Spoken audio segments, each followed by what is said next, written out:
धर्मेंद्र प्रधान ने तो इस्तीफा दे दिया, मगर जौहर यूनिवर्सिटी का क्या होगा? आज जौहर यूनिवर्सिटी के 40 में से 38 बिल्डिंग बुलडोजर के निशाने पर हैं। और धर्मेंद्र प्रधान से इस्तीफा इसलिए मांगा जा रहा था ताकि इस देश में दोबारा पेपर लिखना और शिक्षा में सुधार आए। तो शिक्षा में सुधार कैसे आएगा जब इस देश में स्कूल, कॉलेज और यूनिवर्सिटी बचेगा? जब इस देश में स्कूल, कॉलेज और यूनिवर्सिटी ही नहीं बचेगा तो शिक्षा में सुधार कैसे आएगा?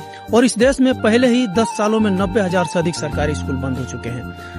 तो इस देश के स्कूल, कॉलेज और यूनिवर्सिटियों को बचाइए, नहीं तो इनके बच्चे विदेशों में पढ़ेंगे और आपके बच्चे मजदूर बनेंगे।